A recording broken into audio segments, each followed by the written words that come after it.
Welcome to my channel. इतिहास क्या है? शहीद भगत सिंह का जीवन परिचय। यदि आप शहीद भगत सिंह की जीवनी को अच्छे से समझना चाहते हैं तो आप बिल्कुल सही जगह पर हैं, क्योंकि इस लेख में हम शहीद भगत सिंह के जीवन से संबंधित सभी महत्वपूर्ण सवालों के जवाब जानेंगे, जैसे कि भगत सिंह का जन्म कहाँ और कब हुआ, भगत सिंह ने देश के लिए क्या किया, भगत सिंह की उम्र कितनी थी, भगत सिंह के पिता का नाम, भगत सिंह के कितने भाई थे और भगत सिंह की मृत्यु कब हुई। ऐसे ही बहुत से महत्वपूर्ण प्रश्नों के उत्तर हम इस लेख में विस्तार से देखेंगे, जिससे कि आपको को समझने में आसानी हो।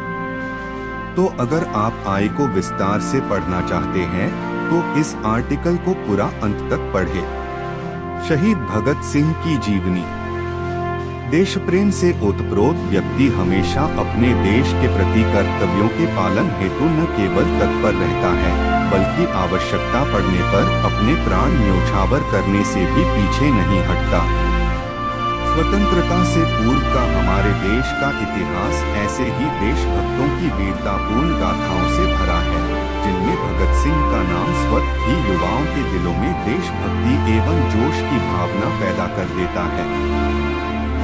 स्वतंत्रता की बलिवेदी पर स्वयं को कुर्बान कर उन्होंने भारत में न केवल क्रांति की एक लहर पैदा की, बल्कि अंग्रेजी साम्राज्य के अंत की शुरुआत भी कर दी थी। यही कारण है कि भगत सिंह आज तक अधिकतर भारतीय युवाओं के आदर्श बने हुए हैं और अब तो भगत सिंह का नाम क्रांति का पर्याय बन चुका है।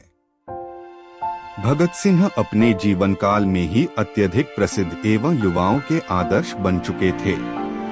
उनकी प्रसिद्धि से प्रभावित होकर पट्टाभी सीतारमैया ने कहा था, यह कहना अतिशयोक्ति नहीं होगा कि भगत सिंह का नाम भारत में उतना ही लोकप्रिय है जितना कि गांधी जी का। भगत सिंह का जन्म 27 सितंबर 1907 को पंजाब के जिला लायलपुर में बंगा नामक गांव में एक देशभक्त सिख परिवार हुआ था, जो अब पाकिस्तान में है। भगत सिंह के पिता सरदार किशन सिंह एवं उनके चाचा अजीत सिंह तथा स्वर्ण सिंह अंग्रेजों के विरुद्ध होने के कारण जेल में बंद थे। जिस दिन भगत सिंह का जन्म हुआ था उसी दिन उनके पिता एवं चाचा जेल से रिहा हुए थे, इसलिए उनकी दादी ने उन्हें अच्छे भाग्य वाला मानकर उनका नाम भगत सिंह रख दिया था। देशभक्त परिवार में जन्म लेने के कारण भगत सिंह को बचपन से ही देशभक्ति और स्वतंत्रता का पाठ पढ़ने को मिला। भगत सिंह की प्रारंभिक शिक्षा उनके गांव में ही हुई। प्राथमिक शिक्षा पूरी करने के बाद उन्हें वर्ष 1916 से 17 में लाहौर के डीएवी स्कूल में भर्ती कराया गया। रॉलेट एक्ट के विरोध में संपूर्ण भारत में जगह जगह प्रदर्शन किए जाने के दौरान 13 अप्रैल 1919 को अमृतसर के जलियांवाला बाग हत्याकांड में हजारों निर्दोष भारतीय मारे गए। इस नरसंहार की पूरे देश में भर्त्सना की गई। इस कांड का समाचार सुनकर भगत सिंह लाहौर से अमृतसर पहुँचे और जलियांवाला बाग की मिट्टी एक बोतल में भरकर अपने पास रख ली, ताकि उन्हें याद रहे कि देश के इस अपमान का बदला उन्हें अत्याचारी अंग्रेजों से लेना है। भगत सिंह की क्रांतिकारी भूमिका। वर्ष 1920 में जब महात्मा गांधी ने असहयोग आंदोलन की घोषणा की, तब भगत सिंह ने अपनी पढ़ाई छोड़ दी और देश के स्वतंत्रता संग्राम में कूद गए।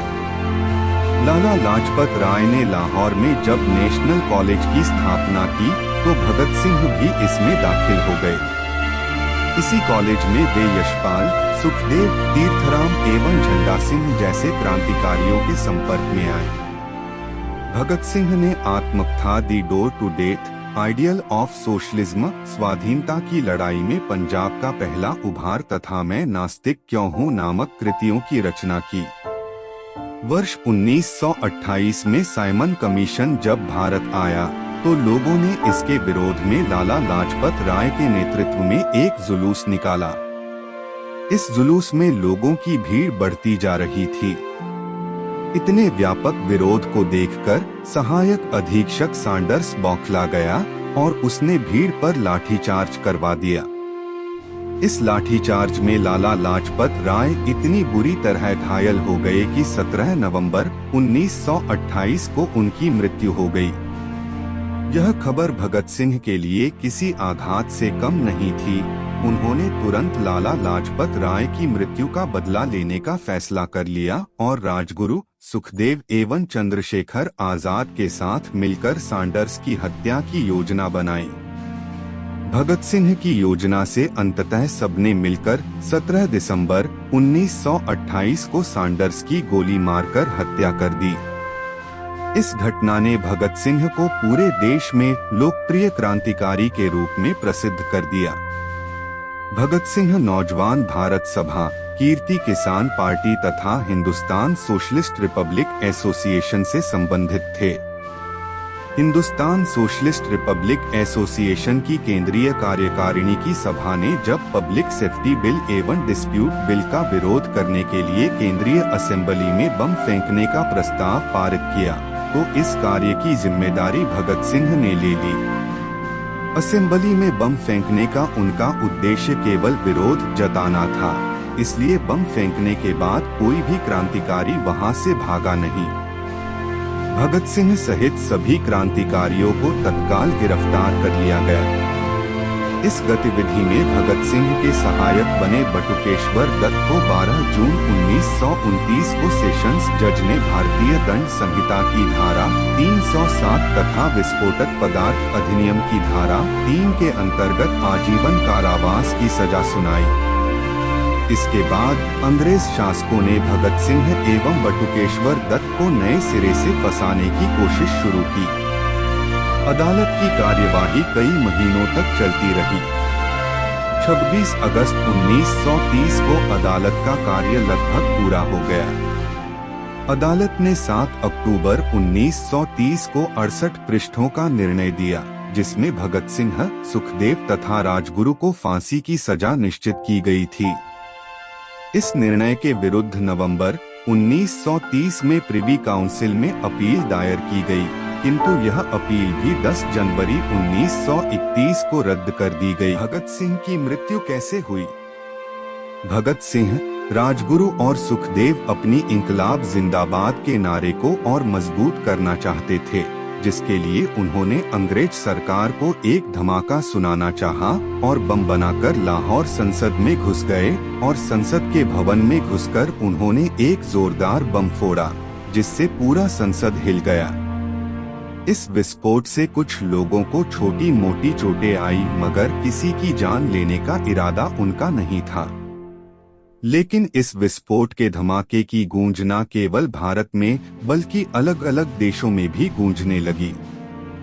हर कोई यह जानना चाहता था कि एक गुलाम देश में कौन बैठा है जो अंग्रेज सरकार के घर में घुसकर बम फोड़ सकता है। कमजोरों की तरह वहां से भागने के बजाय भगत सिंह, राजगुरु, सुखदेव वहां खड़े होकर इंकलाब जिंदाबाद का नारा लगाते रहे और खुद को पुलिस के हवाले कर दिया। भगत सिंह के जेल में जाते ही पूरे भारत में एक सैलाब आ गया।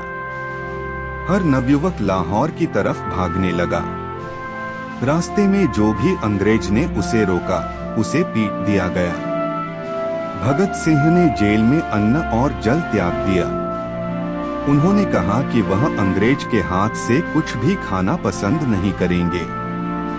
यहाँ जेल के बाहर हर कोई भारत के बड़े बड़े स्वतंत्रता सेनानी, जिसमें महात्मा गांधी का भी नाम था, उनसे लोगों ने विनती की कि वह अंग्रेज सरकार के खिलाफ आवाज उठाएं और भगत सिंह को जेल से बाहर निकलवाएं। 64 दिन तक उन्होंने जेल में भूख हड़ताल की, जिसके बाद उनकी हालत बहुत खराब हो गई। यह खबर जब अखबार और मैगजीनों में छपी, जिसके लिए भगत सिंह काम किया करते थे, तो पूरे विश्व में तहलका मच गया। न केवल भारत से बल्कि अंग्रेज सरकार पर रसिया और इटली के सरकार से भी दबाव बनाया जाने लगा कि वह भगत सिंह की गलती को साबित करें या फिर उन्हें जेल से रिहा करें। भगत सिंह के बम विस्फोट से सरकार को किसी भी तरह की हानि नहीं हुई थी। जिस वजह से भगत सिंह पर किसी भी तरह का मुकदमा नहीं चलाया जा सका है और भगत सिंह ने उस दिन पुलिस की हत्या की थी, इस बात का भी कोई सबूत अंग्रेज के पास नहीं था। पूरे देश की हालत बिगड़ती जा रही थी। अंग्रेज सरकार को चारों तरफ से दबाव दिया जा रहा था कि भगत सिंह को तुरंत जेल से रिहा किया जाए।